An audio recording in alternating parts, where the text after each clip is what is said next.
Bonjour et bienvenue, je suis Dominique Dufour et je suis très heureux de vous accueillir pour ce nouvel épisode de Tout s'apprend, le podcast qui vous aide à créer et développer vos cours en ligne.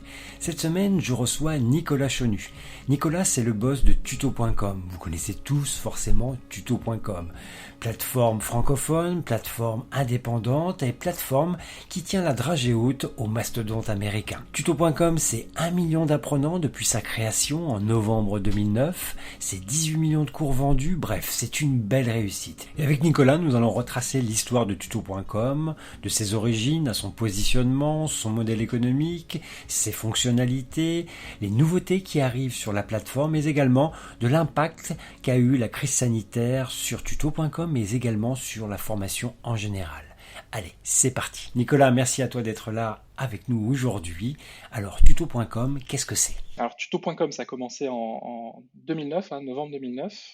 Mais avant tuto.com, j'avais déjà deux petites premières expériences entrepreneuriales. Ma première structure, je l'ai créée en 2005. C'était vraiment à la sortie de l'université. Et j'ai créé une petite boîte à l'époque qui s'appelait eMob et qui était déjà sur ce secteur de l'e-learning, puisqu'on était une petite maison d'édition de formation en vidéo sur les métiers de l'image. Voilà. En 2005, on n'était pas très nombreux sur le secteur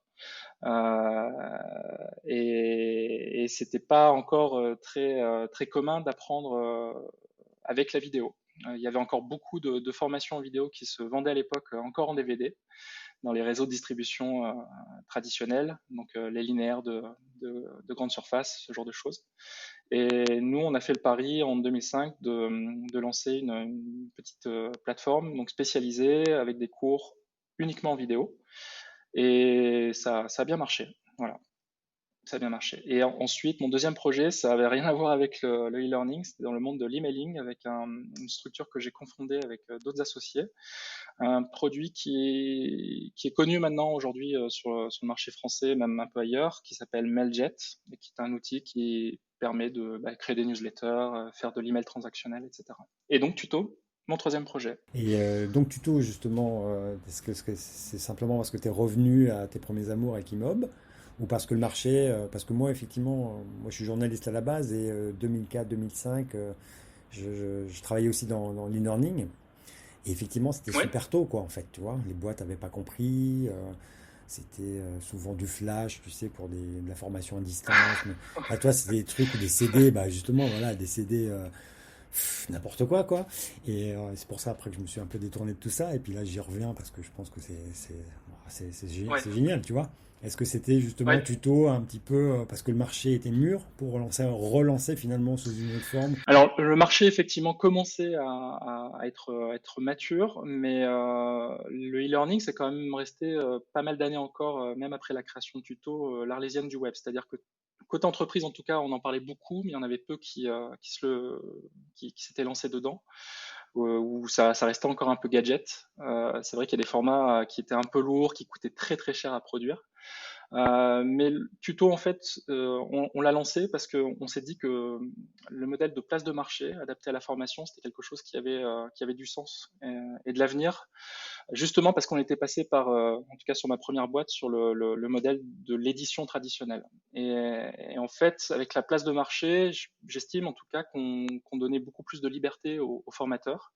On les payait bien mieux aussi, puisque dans le modèle d'édition, pour faire dans les grandes règles, hein, après il y a des spécificités, mais en général, un auteur est payé 10% sur le cours qu'il a produit. Et en plus, le cours ne lui appartient plus, puisqu'il cède ses droits au passage. Et donc, la maison d'édition, en général, tous les 6 mois ou tous les 1 an, lui envoie un rapport de vente. C'est un peu obscur. Là où les places de marché, que ce soit tuto.com ou d'autres, proposent aux auteurs, en général, des statistiques qui sont en temps réel. Les formations qui sont proposées restent totalement à la propriété de l'auteur, c'est-à-dire que si notre travail ne lui convient pas, il peut retirer ses cours du jour au lendemain. Donc, il peut vraiment capitaliser sur ce qu'il produit, hein, ça restera à lui. Et puis, sur le modèle de reversement, traditionnellement, sur les places de marché, on a des auteurs qui gagnent plutôt autour de 50%. Donc, il y a moitié pour la plateforme, moitié pour les auteurs. Et puis après, l'auteur peut gagner un peu plus ou un peu moins en fonction de certains mécanismes. Mais globalement, c'est quand même 5 fois plus que sur l'édition traditionnelle. Donc, toutes ces raisons nous ont poussé à aller sur ce modèle de place de marché que je voyais vraiment bien poussé, qui avait déjà eu certains succès dans d'autres secteurs, notamment le secteur de la photo et de l'image. Et à l'époque où on a lancé tuto.com, il n'y avait pas encore beaucoup d'acteurs qui s'étaient lancés sur ce modèle-là pour la formation en vidéo. Et donc une plateforme, c'est bien, hein, mais il faut des formateurs, justement, des gens... Oui, voilà. Donc comment tu as fait pour recruter? le modèle de place de marché, c'est un modèle qui est très intéressant, mais qui est très complexe à mettre en place parce que, comme tu le dis, il faut des auteurs, mais il faut aussi des personnes qui veulent apprendre et qui veulent dépenser de l'argent pour apprendre. Donc, on va dire que la problématique sur une place de marché, c'est d'atteindre ce fameux point d'équilibre. C'est-à-dire que si vous êtes sur une place de marché avec beaucoup d'auteurs, mais pas beaucoup d'apprenants, bah, les auteurs vont se détourner de votre place de marché parce qu'ils n'auront pas de vente. Et inversement, si vous avez beaucoup d'apprenants et pas assez d'auteurs, vous avez des apprenants qui vont se lasser d'un catalogue qui évolue pas. Donc, ce point d'équilibre, nous, on a eu la chance de l'atteindre très rapidement parce que on avait fait une transition justement avec ma première boîte Imob qui était déjà très estampillée métier de l'image. Donc on avait des formateurs, on avait des apprenants déjà qui connaissaient cette première société et on a pu lancer en ne partant pas de zéro. Donc très rapidement, on a pu avoir des cours sur la plateforme et des clients, des apprenants à mettre en face. Donc ce point d'équilibre-là, on l'a atteint finalement au cours de la première année, ce qui est assez rare quand même sur ce type de modèle. Et puis il faut bien l'avouer aussi, en 2009, le web était quand même beaucoup moins complexe qu'aujourd'hui. Il n'y avait pas forcément tous les types d'écrans qu'on connaît aujourd'hui, pas la même concurrence, que ce soit au niveau du référencement naturel, au niveau des différents leviers marketing. Donc c'était quand même un Internet plus simple. Donc c'était quand même plus facile de lancer un service. Aujourd'hui, c'est quand même un peu plus ardu, je trouve. Ouais, et puis quand tu as lancé ça sur des fonds propres ou tu as fait appel à du... On a fait appel vraiment au tout début à des business angels, mais sur un montant qui est aujourd'hui qui pourrait paraître ridicule, parce qu'on avait démarré le projet avec 150 000 euros. Aujourd'hui, quand on démarre ce type de projet, on est à minima sur plutôt des tickets entre 500 000 et 1 million. Et c'est vrai que les levées de fonds, aujourd'hui, il y a beaucoup plus de fonds. Les leveurs donnent peut-être plus facilement et sur des valorisations plus hautes. Après, nous, c'est quand même un marqueur important. On se considère comme une plateforme indépendante puisqu'on n'a jamais fait de levée de fonds auprès de fonds d'investissement.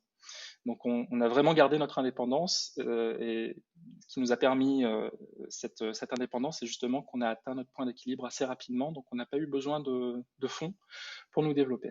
Donc tu t'es appuyé quand même effectivement sur ta base client, sur tes apprenants, tes Ouais, ouais, formateurs historiques, hein, tout à avec fait. Imob, Ouais, pour exactement, commencer à exactement. alimenter la place de marché. Donc tu étais essentiellement sur quelle grande thématique au départ et aujourd'hui tu es sur plus quelle thématique? Est-ce que ça a évolué au fil du temps? Oui, ça a un petit peu évolué. C'est-à-dire que Imob, comme je le disais, c'était vraiment les métiers de l'image. Donc, quand on a lancé Tuto, on a commencé par cette verticale-là. Et ensuite, on a ajouté beaucoup de cours sur la programmation et ensuite des cours un peu plus axés business, e-business, je dirais même. Donc aujourd'hui, on a trois grandes catégories de cours sur tuto. On a tout ce qui est créativité, donc avec l'image 2D, 3D, la vidéo, le motion design, les effets spéciaux, etc. On a toute la brique un peu IT avec les langages de programmation légers, web et un peu plus lourds, la programmation pour développer des applications mobiles ou des jeux vidéo. Et puis on a un dernière grande famille, cette famille business, où là on va trouver des cours sur tout ce qui est réseaux sociaux, l'acquisition, la création de campagne, et quelques cours sur ce qu'on appelle aujourd'hui les soft skills, donc tout ce qui touche à la prise de parole, la gestion des conflits, ce genre de choses, qui est un petit peu à la mode aujourd'hui. C'est pas forcément que c'est très demandé chez nous, mais on se devait d'avoir quelques cours sur ces thématiques-là. Donc ça reste quand même très numérique. On ne va pas trouver sur tuto.com des cours de jardinage ou de cuisine, en tout cas pas aujourd'hui. Donc c'est vraiment le numérique au sens très large du terme. Oui, c'est ce qui fait un peu votre marque de fabrique un peu par rapport aux autres plateformes où on va trouver effectivement du jardinage, Ouais, des choses comme ça. Ça, ouais, c'est tout à quelque fait. chose qui va rester dans le marbre ou tu es ouvert finalement à des Ah, évolutions? faut jamais dire jamais, effectivement. Après le Covid, moi, j'ai pris conscience qu'il y avait un vrai sujet sur tout ce qui était santé mentale, bien-être. Donc on s'interdit pas peut-être un jour d'aller en complément de. Je trouve que c'est un bon complément en plus avec le numérique, puisqu'on a beaucoup de freelance, beaucoup d'entrepreneurs qui sont sur la plateforme. Et comme tu le sais, les entrepreneurs au démarrage, en tout cas les premières années, ils prennent pas forcément soin d'eux. Donc je trouve que peut-être ça serait un bon mix, même s'il n'y a pas de décisions qui sont prises aujourd'hui et qu'on ne cherche pas activement de cours dans ce domaine. Mais voilà, ne jamais dire jamais. On reste encore aujourd'hui très numérique, mais pourquoi pas. Et aujourd'hui, si on parle de chiffres, et si tu peux en parler, hein, tuto.com, c'est combien de formateurs, c'est combien d'apprenants, c'est quelques données chiffrées si tu as. Je vais te donner quelques données chiffrées sur celles que je peux donner. Alors, depuis maintenant un peu plus de 10 ans, on a franchi il y a quelques semaines la barre du million d'apprenants qui est passé sur tuto.com. Donc, apprenants, c'est ceux qui ont au moins suivi un cours sur la plateforme. On a commercialisé environ 18 millions de cours depuis la création. Après, aujourd'hui, sur Tuto, on a quelques centaines de formateurs. On ne cherche pas forcément à avoir énormément de formateurs. Là aussi, on a toujours fait le choix plutôt de la qualité qu'allait vraiment annoncer qu'on avait 20 000 formateurs dans la maison. Parce qu'après 20 000 formateurs, il faut réussir à vendre tous ces cours. Donc on préfère travailler avec moins de formateurs, être beaucoup plus sélectif sur les cours. Je pense que c'est ce qui fait aussi un peu notre marque de fabrique. Souvent, les cours qu'on refuse, on les voit apparaître sur d'autres plateformes. Donc on est très sélectif. Et ensuite, on a trois gros modèles économiques sur la plateforme. Il y a le modèle économique historique qui est la VOD. Donc il y a un cours qui t'intéresse, bah, tu achètes juste ce cours. Et sur ce modèle, on a environ 50 000 apprenants chaque année. Donc ça correspond à une grosse école ou un gros centre de formation national. Depuis quelques temps, depuis 4 ans maintenant, on a aussi un modèle autour de la formation professionnelle, c'est-à-dire qu'on est devenu un organisme de formation à part entière, ce qui fait qu'on propose des formations longues, 100% à distance, qui sont certifiantes. Et sur ces parcours-là, on est allé faire de la curation de contenu sur notre catalogue, voir quels cours pouvaient bien aller ensemble et correspondre à des blocs de compétences métiers. Et avec les vidéos, on y adosse des heures de mentoring, donc des mentors qui vont faire de la visioconférence en face à face et qui vont accompagner l'apprenant tout au long de ces mois de formation. Et l'apprenant va avoir également accès à une communauté d'apprenants privés dans laquelle il va pouvoir échanger avec les autres apprenants du même parcours, mais également des autres parcours. Donc on favorise un peu le côté échange humain, puisqu'on parle d'auto-formation, donc c'est souvent des personnes qui sont seules face à l'ordinateur. Et ensuite, l'apprenant doit fournir un projet personnel en fin de parcours qui soutient l'oral auprès de son mentor, et puis il a ou pas sa certification en fin de parcours. Et là, sur ce modèle de formation professionnelle, on a actuellement, je crois, un peu plus de 500 apprenants qui sont sur ces formations longues.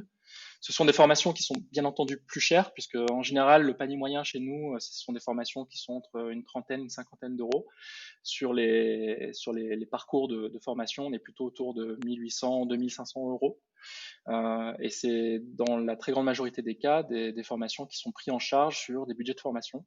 On travaille beaucoup avec Pôle emploi sur des personnes qui veulent revenir vers l'emploi ou qui ont décidé de changer de carrière. Et puis on travaille avec tous les financeurs de la formation professionnelle, donc les fameux OPCO qui étaient avant les collecteurs de la formation professionnelle. Et puis depuis novembre, on travaille aussi avec le CPF. Tu sais, cette petite enveloppe de 500 euros qui est disponible pour tous les Français. Donc ça, c'est notre brique formation professionnelle. Et puis on a une dernière brique, un dernier modèle économique, celui de l'abonnement. Là, on a répondu, pareil, il y a 3-4 ans, on l'a mis en place. C'était plutôt pour les centres de formation, les écoles, les PME, les grands groupes qui voulaient donner accès à l'intégralité du catalogue pour un groupe de personnes, un groupe d'apprenants ou des salariés. Et là, bah, pour à peu près 300 euros par personne, tu donnes accès à l'intégralité du catalogue. D'accord, ouais, c'est intéressant l'évolution de ton modèle. Et notamment l'apparition des parcours certifiants, tout ça. C'est pas forcément le secteur sur lequel moi je serais allé, parce que c'est un secteur qui a un jargon. Voilà, je suis pas très quelqu'un qui aime pas beaucoup le côté administratif des choses. Et là, avec la formation professionnelle, on a été servi. Donc, il a fallu se former, il a fallu apprendre le jargon, il a fallu à savoir argumenter sur certains trucs qu'on pouvait dire pour des montages de dossiers, d'autres qu'on pouvait pas dire. Donc il y avait pas mal de choses assez masturbatoires, mais au final, ça nous apportait déjà le fait de pouvoir répondre. On avait de plus en plus de demandes de demandeurs d'emploi qui avaient des financements à disposition et qui voulaient absolument se former chez nous. Donc on a pu déjà répondre à une certaine demande. On a compris aussi que la formation professionnelle allait se diriger petit à petit vers quelque chose de beaucoup plus dématérialisé, beaucoup plus à distance. On va dire que la période dans laquelle qu'on a connue il y a quelques semaines a démontré que effectivement il y a ceux qui avaient des formations 100% à distance ont pu continuer à travailler et les centres de formation qui faisaient que du présentiel ont dû fermer la porte pendant cette période.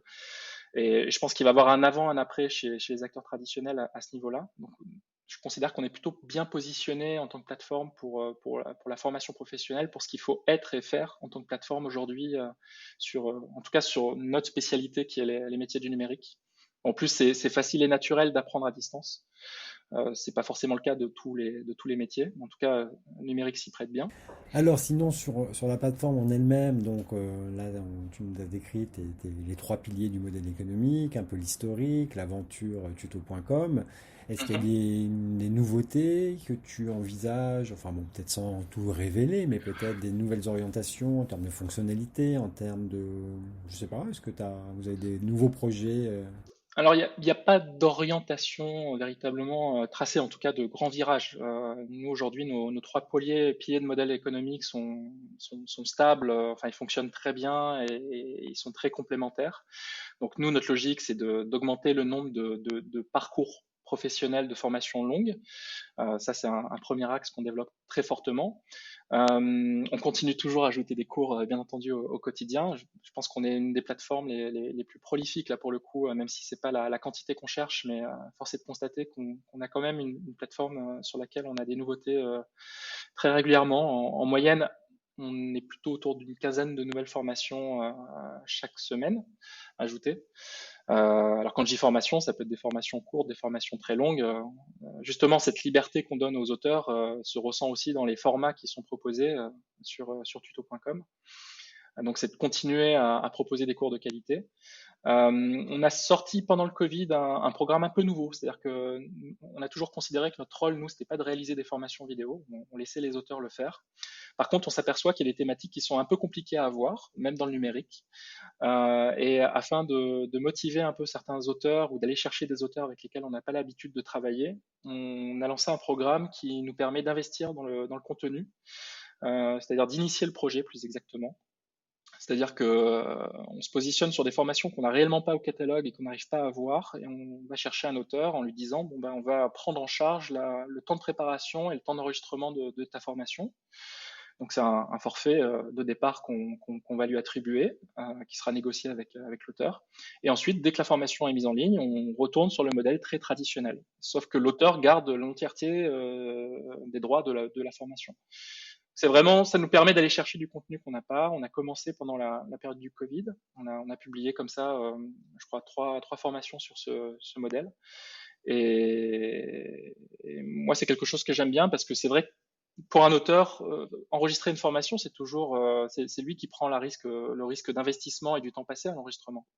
Et nous, on ne peut pas garantir que la formation va se vendre énormément, un peu, pas beaucoup. Ça, on ne le sait pas véritablement à l'avance. Donc, ça permet de débloquer certaines situations où nous, on sait éperdument, soit parce qu'on sait que c'est des formations qui vont bien se vendre, ou soit tout simplement parce que, en termes de stratégie, en termes même éditorial, c'est des formations qu'on aimerait bien avoir. On parle de podcast là, justement, on a une formation qui est en préparation sur la création de podcasts. On n'en avait pas, on n'arrivait pas à en avoir, et donc on est allé la financer, en tout cas pour qu'elle puisse démarrer. Ah, tu m'aurais demandé ça, Euh, hein, je te faisais ça, hein. voilà. D'accord, mais c'est intéressant, c'est un modèle un peu un peu comme de producteur finalement exécutif. Oui, oui. Alors après, producteur, sauf que la formation ne nous appartient pas. Nous, notre but, c'est pas de rentrer en concurrence avec les auteurs. Par exemple, on n'aurait aucun intérêt à faire produire une formation sur Photoshop. On a déjà beaucoup de formations sur Photoshop et on viendrait rentrer en concurrence avec les auteurs sur lesquels qu'on a sur la plateforme. Donc, c'est vraiment des sujets un peu niches ou sur lesquels on a sollicité des auteurs mais qui n'ont pas voulu se positionner. Donc, on essaye de les convaincre en disant bon bah le jour de la publication, vous êtes sûr que la formation sera à minimum à l'équilibre, puisqu'on aura pris en charge la préparation et l'enregistrement de votre formation. Ouais, c'est intéressant, ouais, une approche un peu éditorialisée de la. C'est ça, Ouais, exactement. c'est un modèle assez intéressant, effectivement, ça c'est bien. Un peu comme un éditeur finalement qui va chercher des auteurs. Voilà, et sans pour autant mettre l'accent sur ces formations après sur le catalogue. C'est-à-dire qu'il n'y a pas de marquage particulier, il n'y a pas de mise en avant particulier. Nous, les mises en avant, elles sont quand même pas mal automatiques. Donc, si la formation se vend bien, elle va être peut-être plus remontée dans les résultats de recherche. Mais voilà, on essaie de rester quand même très neutre en tant que plateforme de diffusion. Alors justement, par exemple, j'ai une idée de cours, j'ai été voir sur tuto.com, j'ai remarqué qu'il y a un petit trou, il y a une petite niche qui n'est pas occupée, que je pourrais occuper avec une formation que j'ai en tête. Comment ça se passe un Ouais. petit peu je te contacte, enfin, il y a tout un process, je peux me. Alors, c'est très libre. C'est soit tu publies tout seul comme un grand la formation. Après, c'est vrai qu'on aime bien quand on voit des fiches en préparation en brouillon dans notre back-office, on aime bien prendre contact avec l'auteur pour vérifier si tout va bien fonctionner. C'est-à-dire qu'on va quand même vérifier le parcours de la personne. Ensuite, on aime bien avoir un petit test vidéo et audio pour au moins valider le fait que le formateur va pas perdre du temps en enregistrant une formation de 12 heures, mais qui aurait un son horrible. Donc, logiquement, on prend contact avec les auteurs ou les auteurs prennent contact avec nous.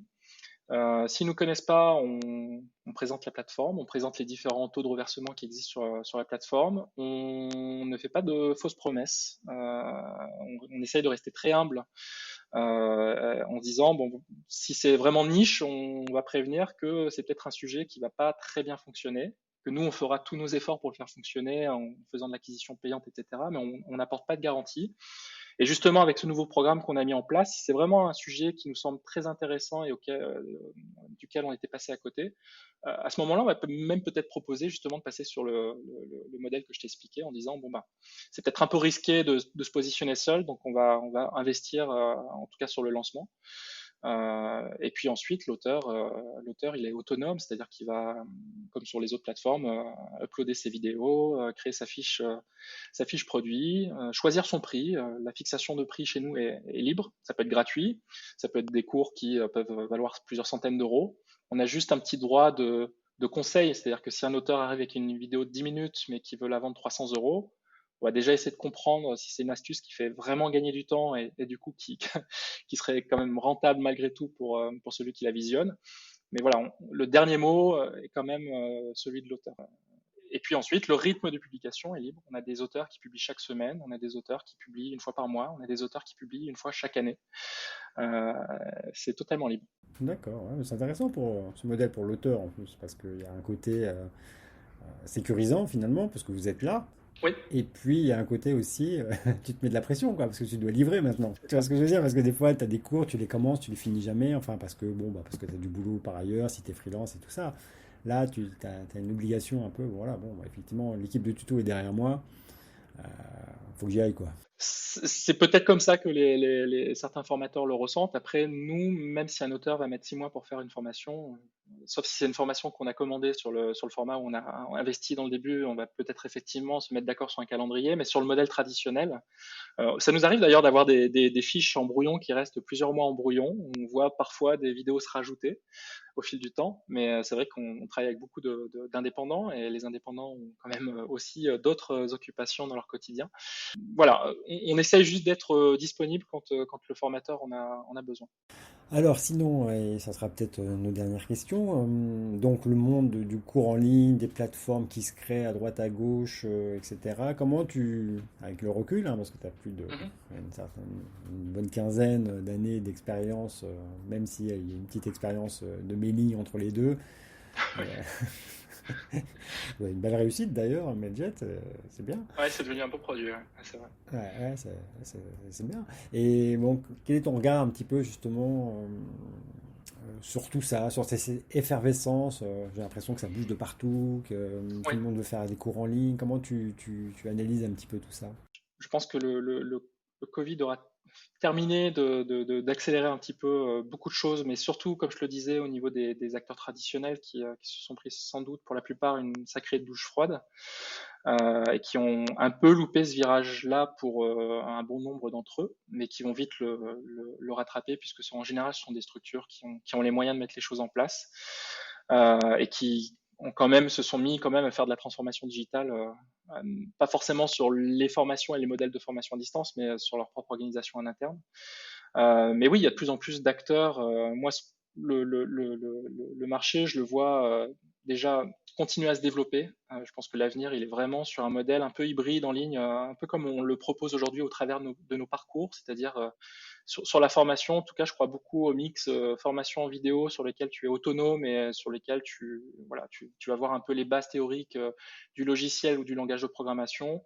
Et puis la partie coaching pour beaucoup plus échanger, avoir de l'interaction humaine, débloquer des situations un peu plus complexes, s'exercer avec des exercices en live, etc. avec le mentor.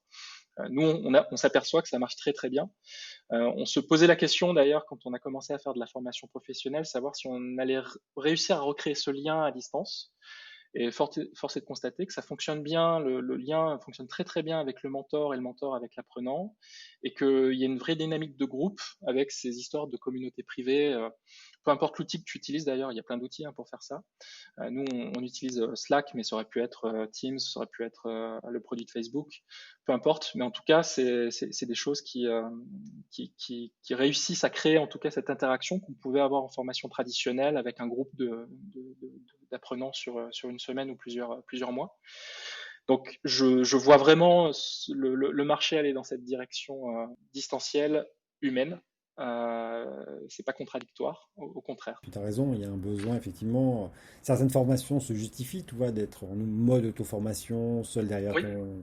Mais il y en a d'autres, effectivement, et notamment particulièrement ces parcours où tu as besoin, qui s'étalent sur des mois, puis oui, bon, voilà, puis en plus, là, tu travailles notamment, l'exemple que tu citais, c'est Pôle emploi, donc c'est des gens aussi qui ont besoin d'un accompagnement, enfin, tu vois, voilà, de ouais, reconversion, tout de à fait, retour à tout à fait. l'emploi.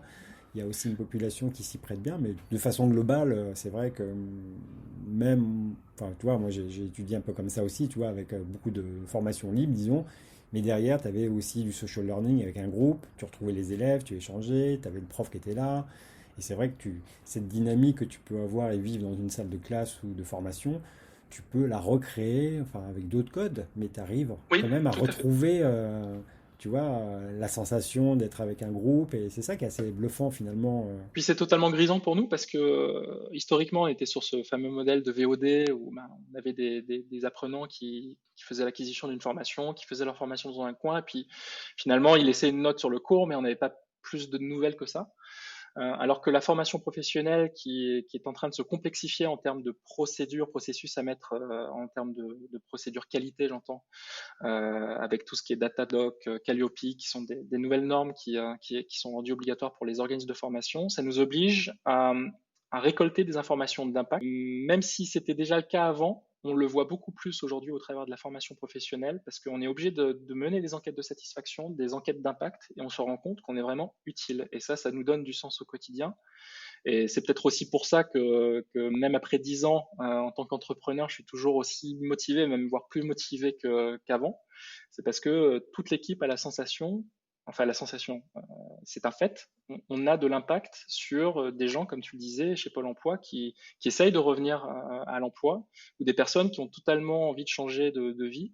Et on voit que ça fonctionne, on voit que c'est des personnes qui réussissent. Pas toutes, bien évidemment, mais en tout cas, la très grande majorité d'entre elles, grâce à ce qu'on met en place, on réussit quelque part à changer leur quotidien. Et ça, c'est ultra motivant. On parle beaucoup de sens aujourd'hui dans les métiers qu'on fait. Il y a beaucoup de gens qui travaillent et qui n'ont pas de sens dans leur quotidien. Moi, j'ai la chance d'être sur un produit, sur une plateforme qui nous donne au quotidien énormément de sens. Ce podcast se termine. Un grand merci à Nicolas pour nous avoir raconté l'histoire de tuto.com. Si ce podcast vous a intéressé, n'hésitez pas à le partager autour de vous, à vous abonner pour recevoir chaque nouvel épisode automatiquement. Je vous rappelle qu'il y a également un groupe privé sur Facebook pour prolonger la conversation. Et en attendant de vous retrouver très prochainement, n'oubliez pas, écoutez des podcasts.